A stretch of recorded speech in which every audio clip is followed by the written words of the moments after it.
కథ ప్రారంభంలో మనం అడవిలో నిలబడి ఉన్న ఒక అమ్మాయి కారును చూస్తాం. ఆమె ఎక్కడ ఉందో తెలియదు కాని ఆమె ఫోన్ కి అమ్మ నుంచి మళ్లీ కాల్స్ వస్తున్నాయి. అప్పుడు మనం ఆమె తల్లి గొంతు వింటాము. ఇందులో ఆమె దయచేసి మీరు ఎక్కడ ఉన్నా ఇంటికి రండి అని చెప్పింది. కొన్ని రోజుల క్రితం నా కూతురి జీవితంలోకి ఓ అబ్బాయి వచ్చాడని ఆమె తల్లి చెప్పింది. అయితే అతడు ఆమెను మోసం చేసి పారిపోయాడు. దీంతో ఆమె షాక్కు గురైంది. దయచేసి ఇంటికి రండి, ఎటువంటి రాంగ్ స్టెప్ తీసుకోవద్దు అని చెప్పింది.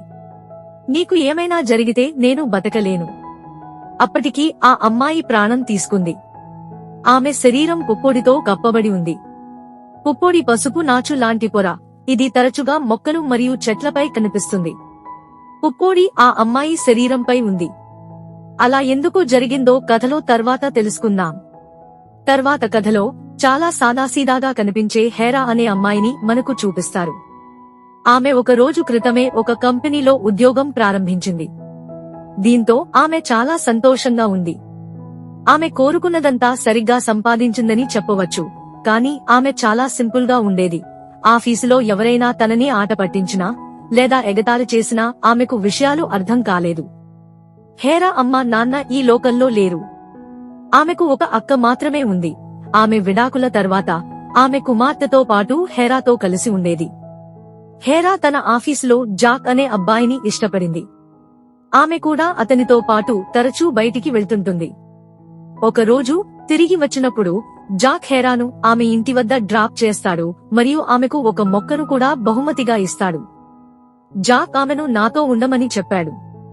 ఒంటరిగా ముందుకెళితే ప్రజలు బతకనివ్వరు. తనని వదిలేస్తే ఉద్యోగం పోతుందని చెప్పే ప్రయత్నం చేశాడు. ఇక్కడ మనం జాక్ ఒక నీచమైన మనిషి అని తెలుసుకుంటాం. అతను హేరాతో గడపాలి అనుకుంటున్నాడు. ఆ రాత్రి అతను ఆమె ఇంట్లోనే ఉంటాను అని అంటాడు. కాని హేరా అతనిని తిరస్కరించింది. కాని అతను బలవంతంగా ఆమె ఇంటికి వచ్చి రాత్రంతా హేరాతో గడిపాడు.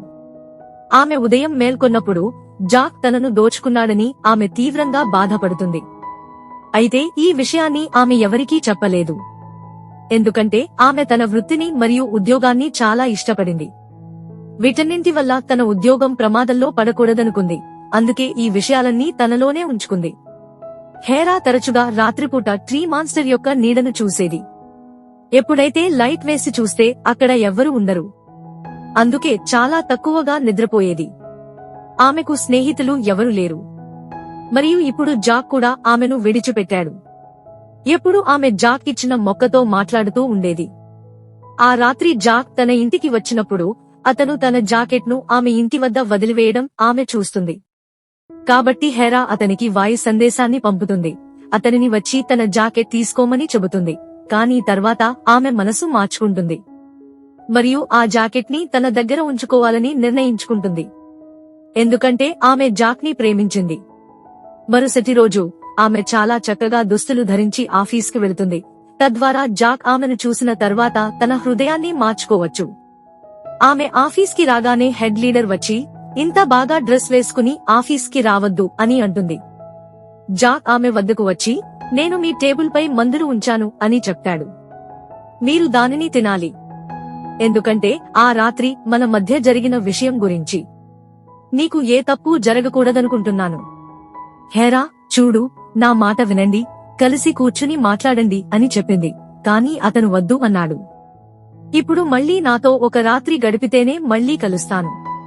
నేను నిన్ను ప్రేమించడం లేదని చెప్పి ఆమెను దుర్భాషలాడి అక్కడి నుంచి వెళ్లిపోయాడు. ఈ విషయాలన్నీ విన్న తర్వాత హేరా చాలా బాధపడుతుంది మరియు బాత్రూంకి వెళ్లి మందులు తీసుకుంటుంది. అప్పుడు ఆమె సహోద్యోగి తరచుగా ఆమెను ఆటపట్టించే ఆమె వద్దకు వస్తుంది. మీరు మరియు జాక్ కథ గురించి ఎవరితోనైనా చెబితే ఏమవుతుందో, మీకు ఏమి జరుగుతుందో మీకు తెలుసా? మీరు మీ ఉద్యోగం కోల్పోతారని ఆమె చెప్పింది. ఇలా చెప్పి అక్కడి నుండి వెళ్లిపోయింది. అప్పుడే బాత్రూం లైట్ వెలుగుతూ ఆగిపోయింది. అది చూసి హేరా భయపడింది. కొంతసేపటికి లైట్లు వెలుగుతుంది. తర్వాత ఆమె బయటకు వచ్చేసింది.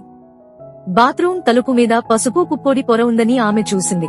అది చూసి ఆమె చాలా ఆశ్చర్యపోయింది. ఆ తర్వాత ఆమె బాస్ ఆమెను ఆఫీస్కి పిలిచాడు. అతను చెప్పాడు, హేరా, మీ పని బాగా జరుగుతోంది. మీ పనితో నేను సంతోషంగా ఉన్నాను. కొన్ని రోజులుగా ఎక్కడికో వెళ్లిన హేరా సోదరి రాత్రికి ఆమె ఇంటికి వస్తుంది. వారు కలిసి ఆహారం తింటారు. ఏం జరుగుతుందో అక్కకి చెప్పాలనుకుంది కానీ చెప్పలేదు. హేరా సోదరికి కూడా ఒక చిన్న కుమార్తె ఉంది. ఆమె కూర్చుని డ్రాయింగ్ చేస్తోంది. హేరా ఆమెను డ్రాయింగ్ లో అర్థం అడిగినప్పుడు ఆమె మా టీచర్ చనిపోయినప్పుడు ఒక బ్యాగ్లో ఉంచాలని చెప్పింది. తరువాత ఆమె శరీరంపై పువ్వులు పెరగడం ప్రారంభించాయి అని అంటుంది. హేరాకు ఈ విషయాలన్నీ విన్నప్పుడు ఆమె చాలా వింతగా అనిపిస్తుంది. ఆ తర్వాత అక్క కూడా తయారయ్యి ఎక్కడికో వెళుతోంది.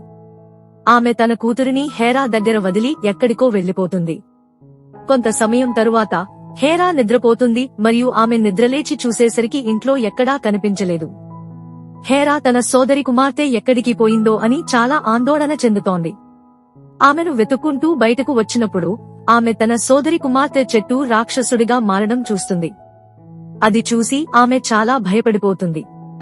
అప్పుడు ఆమె కళ్ళు తెరిచింది. అంటే అది ఆమె కల మాత్రమే. అప్పుడు డోర్ బెల్ మోగుతుంది. హేరా సోదరి తిరిగి వచ్చింది.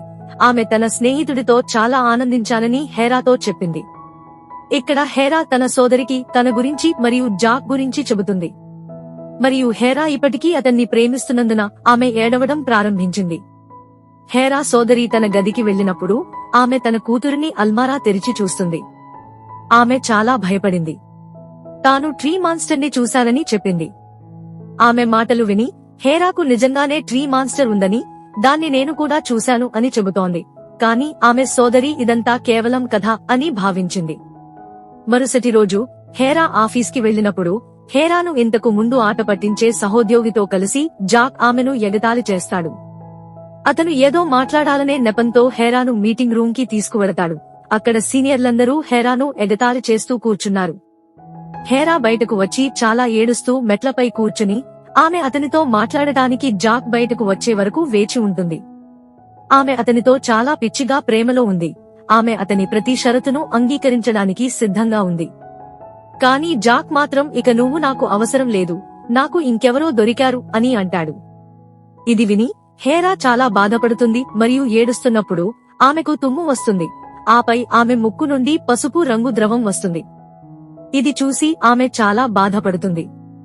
బాత్రూంకి వెళ్లి చూడగానే నోటి నుంచి పువ్వు కూడా వాంతి చేసుకుంది. ఇప్పుడు ఆమె అక్కడ చెట్టు రాక్షసుడిని కూడా చూస్తుంది. వీటన్నింటికీ ఆమె చాలా భయపడి అరవడం మొదలుపెట్టింది. వాళ్ల హెడ్ లీడర్ కూడా ఆ బాత్రూంలోనే ఉంది. హేరాను అలా శబ్దం చేయకూడదని చాలా మందలించింది. ఈ విషయాలన్నిటితో ఆమె చాలా విసిగిపోయింది. అందుకే అక్కతో కూడా ఫోన్లో మాట్లాడుతుంది. ఇప్పుడు ప్రతి రాత్రి హేరాను భయపెట్టే కలలు వెంటాడుతున్నాయి. మరియు చెట్టు రాక్షసుడిని కూడా చూస్తుంది. ఒకరోజు ఆమె టీం లీడర్ హేరాతో ఉన్నత శిక్షణ కోసం బాస్ మిమ్మల్ని ఎంపిక చేశారు. అతను మిమ్మల్ని తన గదికి పిలుస్తున్నాడు అని చెబుతోంది. హేరా తన యజమాని వద్దకు వెళ్లినప్పుడు అతను హేరాతో చెప్పాడు. జాక్ మరియు హేరాల వ్యవహారం గురించి అతనికి తెలుసు కాబట్టి అన్ని విషయాలను మరచిపోవడానికి మరియు ఆమె తన ఉద్యోగానికి ఎక్కువ సమయం కేటాయించమని చెబుతాడు. వీటన్నింటికీ ఆమె చాలా సంతోషించింది. బయటికి రాగానే తనని ఎప్పుడూ ఆట పట్టించే అమ్మాయిని చూసింది. తన గురించి తప్పుగా నోట్లో రాసి ఆమె మొక్క మీద అతికించింది.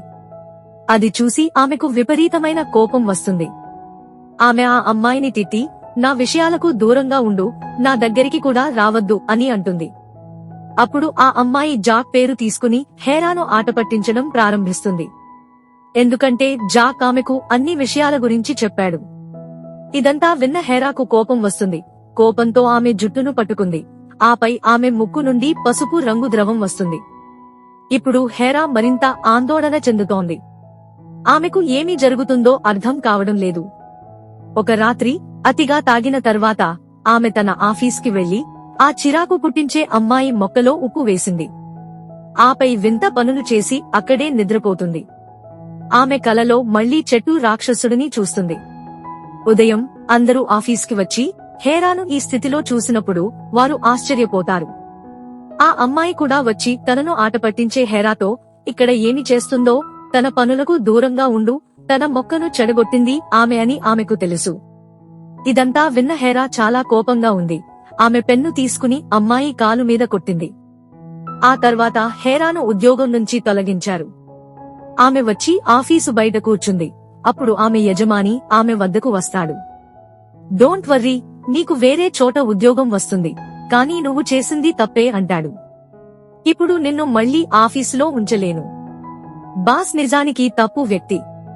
అతను హెరాపై చాలా ప్రేమను చూపిస్తున్నాడు. ఎందుకంటే అతను జాక్ లాగా ఆమెను సద్వినియోగం చేసుకోవాలనుకున్నాడు. హెరాకి ఈ విషయం అర్థమై అక్కడి నుంచి వెళ్లిపోతుంది. ఇప్పుడు హెరా మానసికంగా చాలా బాధపడుతుంది. ఆమె ఇంటికి వెళ్లి మొదట జార్జ్ ఆమెకు ఇచ్చిన మొక్కపై చాలా కోపంగా ఉంటుంది. అయితే కోపం తగ్గిన వెంటనే అదే మొక్క గురించి చాలా మాట్లాడుతుంది. ఒకరోజు హెరా సోదరి కుమార్తె మొక్కను విచ్ఛిన్నం చేస్తుంది. దానిపై హెరా ఆమెను చెంపదెబ్బ కొట్టింది, ఎందుకంటే ఆమె ఆ మొక్కను తన బిడ్డగా భావిస్తుంది. అయితే ఆమె సోదరి కూతురు మాత్రం అలా చెప్పింది. ట్రీ మాన్స్టర్ ఆమెకు అలా చేయమని చెప్పింది. హెరా తన జీవితంలో ఇప్పటివరకు జరిగిన ప్రతిదానితో విసిగిపోయింది, కాబట్టి ఆమె సహాయం కోసం జాక్ దగ్గరికి వెళుతుంది. కాని ఆఫీస్లో ఎవరూ ఆమెను లోపలికి అనుమతించరు. ఇప్పుడు హెరా సోదరి బయటకు వచ్చి ఆమెను కారులో తీసుకువెళ్ళింది.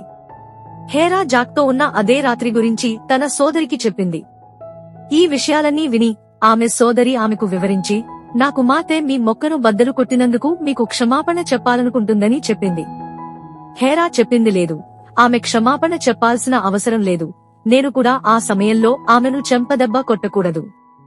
దాని తర్వాత హెరా ఇప్పుడు ఆ మొక్కను మట్టిలో పాతిపెట్టి దాని దుఃఖంతో ఏడవడం ప్రారంభించింది. ఇప్పుడు ఆమెతో కలిసి జీవించడం ప్రారంభించిన ఆమె వద్దకు ట్రీ మాన్స్టర్ వస్తుంది. ఆమె దానితోనే ఉండి మాట్లాడేది. హెరా తన జీవితంలో చాలా తప్పులు జరిగినందున ఆత్మహత్య చేసుకోవాలని భావించింది. అప్పుడు జాక్ ఆమె ఇంటికి వస్తాడు. బహుశా ఆమెతో మళ్లీ తప్పు చేయడానికి ఎవరు వచ్చారు. ఈసారి హెరా భయపడలేదు. ఆమె జాక్ను కత్తితో చంపి ఆపై తన సొంత తోటలో సమాధిని తవ్వి పాతిపెట్టింది. మరుసటి రోజు ఉదయం హెరా తన సోదరితో ఉంది. తన కూతురికి క్షమాపణలు కూడా చెప్పింది. వారి మధ్య అంతా బాగానే జరిగింది. హెరా తన జీవితంలో విజయవంతంగా ముందుకు సాగింది మరియు ఆమె ఉద్యోగం నుండి ఒత్తిడి కూడా తొలగిపోయింది. ఎక్కడైనా మరో ఉద్యోగం వస్తుందని భావించింది. జాక్ ని చంపిన తర్వాత ఆమె శాంతికి వచ్చినట్లు అనిపించింది. ఆమె తన సోదరి మరియు ఆమె కుమార్తెతో బయటకు వెళుతుంది. వీరికి ముందు ట్రీ మాన్స్టర్ నిలబడి ఉంది. ఈ ముగ్గురూ భయం లేకుండా చూస్తున్నారు. కాబట్టి నిజానికి ఈ కథలో ట్రీ మాన్స్టర్ వారి జీవితాల్లో గాయాలు అనుభవిస్తున్న వ్యక్తులకు మాత్రమే కనిపిస్తుందని చెప్పబడింది. హెరాలాగే ఆమె మంచి అమ్మాయి, కానీ ప్రజలు ఆమెను సరళ జీవితాన్ని గడపనివ్వలేదు. వారు ఆమెను సద్వినియోగం చేసుకున్నారు. జాక్ మరియు ఇతర విషయాల గురించి ఆమె లోపల ఉక్కిరిబిక్కిరి చేస్తూనే ఉంది. కానీ ఆమె మొక్క విరిగిపోయినప్పుడు ఆమె ఈ విషయాలతో జీవించకూడదని మాత్రమే అర్థం చేసుకుంది. అతను ఆమె జీవితంలో ముందుకు సాగాలి. మరియు ఆ ట్రీ మాన్స్టర్ ఆమె సోదరి మరియు ఆమె కుమార్తెకు కనిపించింది, ఎందుకంటే వారు కూడా వారి జీవితంలో చాలా విషయాలను సహించారు. కాబట్టి ప్రజలు మిమ్మల్ని ప్రయోజనం పొందనివ్వవద్దు, బలంగా ఉండండి. వారి ముందు మీరు బలహీనులని ఎవ్వరూ భావించవద్దు. అలా ఈ సినిమాలో మనకు రెండు కథలు తెలుస్తాయి. ఒకటి కథ మొదట్లో చూసిన అమ్మాయి, ఆమె జీవితంతో విసిగిపోయి ప్రాణం తీసుకున్న అమ్మాయి, మరియు మరొకటి జీవితంలో ప్రతిదీ సరిగ్గా చేసిన హెరా. దీంతో ఈ సినిమా కథ కూడా ఇక్కడితో ముగిసిపోతుంది.